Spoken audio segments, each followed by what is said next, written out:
தமிழையா அவர்களுக்கும் முன்னிலை வகித்துக் கொண்டிருக்கும் மருத்துவர் ஐயா அவர்களுக்கும் ஆண்டோர்கள் சான்றோர்கள் நிரம்பி இருக்கின்ற சபைக்கும் என்னுடைய விதத்தில் தமிழறிஞரை நினைவு கூறுவோம். மனவை முஸ்தபா அண்ணாமலை பல்கலைக்கழகம் ஒரு விவாதம்.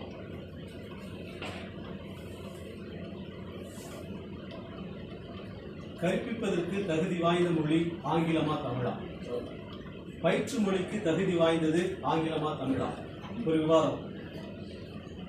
விவாதம் காரசாரமாக நடந்து கொண்டிருக்கிறது. ஒரு பேராசிரியர் பேசுகிறார், ஆங்கிலம்தான் கற்பிப்பதற்கு மிகவும் தகுதி வாய்ந்த மொழி. ஏனென்றால் அந்த மொழியில் தான் கலை சொற்கள் அதிகம் நிரம்பி இருக்கின்றன. அடுத்து எந்த பேராசிரியரும் தமிழில் கற்பிப்பதற்கு முன்வர மாட்டார்கள். அதையும் தாண்டி ஒருவேளை முன்வந்தால் மாணவர்கள் யாரும் தமிழை கற்றுக்கொள்வதற்கு முன்வர மாட்டார்கள்.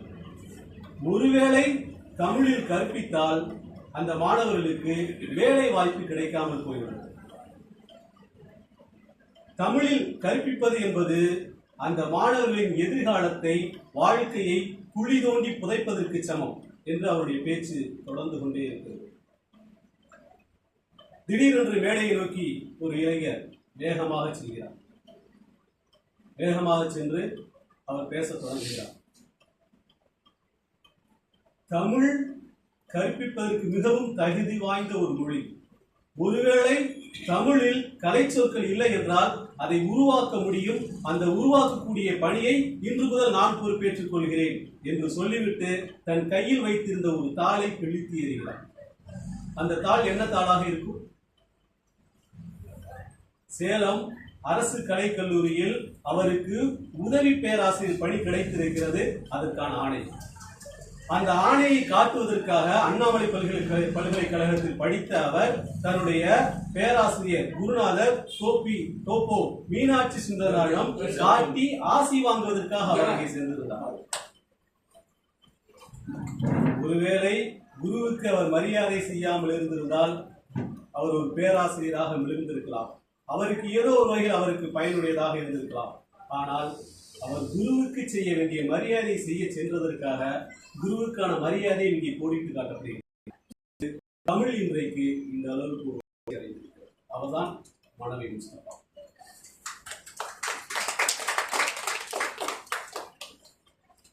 ஆயிரத்தி 1967 ஆண்டு அறிஞர் அண்ணா முதலமைச்சர் உலக தமிழ் மாநாடு நடைபெறுகிறது. அதில் சேஷாசையா அப்படிங்கிறவர் கலந்துக்கிறார். அண்ணா அவருக்கு போய் கேட்கிறாரு, இந்த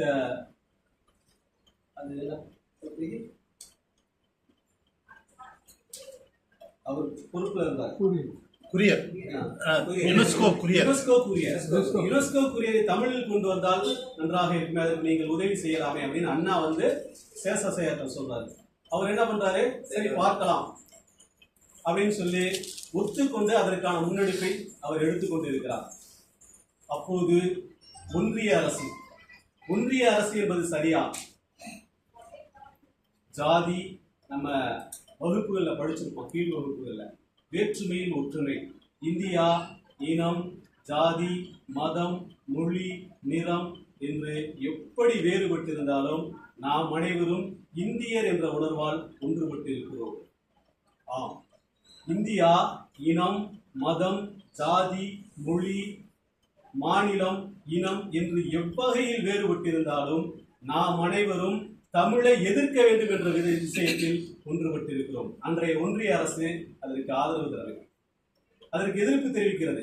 சேஷாசையா போய் முறையிடுறாரு, பரவாயில்ல, இந்த 2 வருஷம் கழிச்சு கூட ஹிந்தியை நம்ம என்ன பண்ணிக்கலாம், ஹிந்தியில நம்ம அந்த யுனெஸ்கோ கூரியர் தமிழ் ஹிந்தியில் கொண்டு வரலாம்.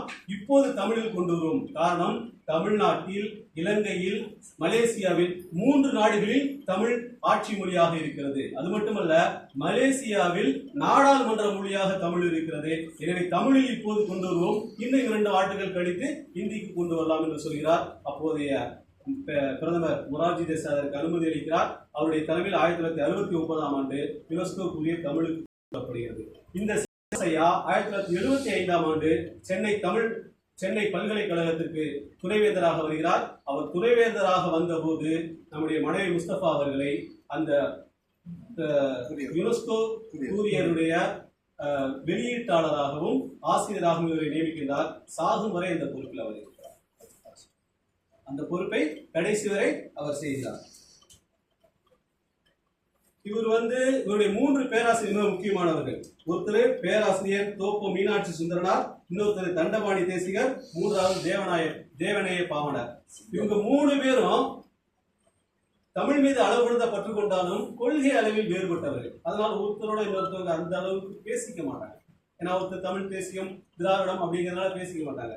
இந்த 3 பேரிடமும் 3 பேருக்கும் இந்த 3 துருவ நட்சத்திரங்களுக்கும் பாடமாக இருந்து செயல்பட்டவர்கள். இது சொல்றது அவங்களுக்குள்ள ஒரு பிரியம் இருந்தது, தமிழ்ங்கிற பிரியம் இருந்தது. அதை தாண்டி பேசிக்கொள்ளாதனால இவங்க அவங்களுக்குள்ள ஒரு பாடமாக இருந்தார். அப்படி இருந்ததுனால இவருக்கு என்னன்னா, இந்த 3 பேரும் தமிழர்கள் கூட இருந்த கலை சொல்லை வேர் சொல்லிலிருந்து எப்படி எடுத்து வித்தையை அவர்களிடமிருந்து கற்றுக்கொண்டார். அதிலிருந்து புதிய சொற்களை எப்படி உருவாக்குவது அப்படிங்கிற வித்தையை அவர் கற்றுக்கொண்டார். அவருடைய இறுதி காலம் அவரால் தமிழ் பணி செய்ய முடியலையே அப்படிங்கிற ஒரு ஏக்கம். அதனால ஆனாலும் அரசாங்கம் கொடுக்கக்கூடிய சம்பளமும் அரசாங்கத்துடைய மகிழ்ந்தும் அவரை அதை பயன்படுத்தி கொண்டிருக்கிறார். கலைஞர்கிட்ட போறாரு, என்னால இனிமேல் தமிழ் பணி செய்ய முடியல, எனக்கு ரொம்ப சிரமமா இருக்கு, அதனால எனக்கு இந்த பணி வேணாம், எனக்கு ஊதியம் தேவையில்லை, இந்த மகிழ்ந்து தேவையில்லை, எடுத்துங்கன்னு சொல்லி அவர் போய் சொல்றாரு. கலைஞருடைய தமிழ் பணியை தெரிந்து கொண்டதால் உணர்ந்து கொண்டதால் அவர் மறுக்கிறாரு. உங்கள் சொல்லுங்க, ஆபீஸ் அலுவலகத்தை நீங்கள் இருக்கக்கூடிய வீட்டுக்கு அருகே மாற்றி தருகிறேன்னு சொல்லிட்டு அண்ணா நகரை மாற்றி தர்றாரு. அதற்கு பிறகு அங்க போறாரு. அங்கேயும் அவரால் முடியல. கலைஞர்கிட்ட போனா தான் மறுப்பாருன்னு சொல்லிட்டு தன்னுடைய உதவியாளரை அழைத்து தன்னுடைய ராஜினாமா கடிதத்தை கொடுத்து விட்டு வந்து விடுகிறார். அடுத்து அவருக்கு 3 குழந்தைகள். ஃபர்ஸ்ட் குழந்தை பேரு, முதல் குழந்தை பேரு அண்ணல், 2வது பெண் குழந்தை பேரு தேன்மொழி, 3வது ஆண் குழந்தை பேர் செம்மல். அவர் தமிழ், அதாவது இதுல ஒரு முக்கியமான ஒரு விஷயம் என்னன்னா, முஸ்லீம்கள் உண்மையா சொல்ல முடியும், முஸ்லீம்கள் தமிழ் மீது பற்று கொண்டவர்கள். ஆனால் பெயர் மட்டும் பெரும்பாலும் தமிழில் வைக்க மாட்டார்கள். தமிழை அவர்கள் தமிழுக்காக என்ன செய்ய முன் வருவாங்க, ஆனா பெயர் மட்டும் தமிழ்ல வச்சுக்க மாட்டாங்க. ஏன்னா அது அவங்களுடைய மரபுல நம்ம முஸ்லீம்கள் அடையாளத்தை காட்டுறதுங்கிறதுனால அவங்க என்ன அரபியில் தான் பேர் வைப்பாங்க. ஆனால் அதை தாண்டி இவர் அண்ணல், செம்மல், தேன்மொழி அப்படிங்கிற பெயரை தன்னுடைய குழந்தைகளுக்கு வைத்திருந்தார். அவர் ஒரு வீடு கட்டியிருந்தார். அந்த வீடுல 3 பேருக்கும் தனித்தனி வீடுகள், ஒரே இடத்தில் 3 பேருக்கும் தனித்தனி வீடுகள். அந்த 3 பேரும் செல்வதற்கு ஒரு வாசல். 4வதாக ஒரு வீடு கட்டியிருந்தார், அது பக்கத்திலேயே, அதற்கு தனி வாசல். இவங்களுக்கு பிள்ளைகளுக்கு புரியவே இல்லை கடைசி வரைக்கும். ஏன்டா இவர் ஒரு 3 வச்சிருக்காரு, நமக்கு ஓகே, தனியா இன்னொன்று வச்சிருக்காரு அப்படின்னு புரியவே இல்லை. அவர் இறக்கும் போது அவருடைய நண்பர் அப்துல் ரசாக் அவர் எழுதிய உயிரை கொண்டு இவரிடம் மக்களிடம் பிள்ளைகளிடம் கொடுக்கும் போதுதான் படிக்கிறாங்க, 3 வீடு 3 பிள்ளைகளுக்கு, 4வது ஒரு வீடு தமிழுக்கு.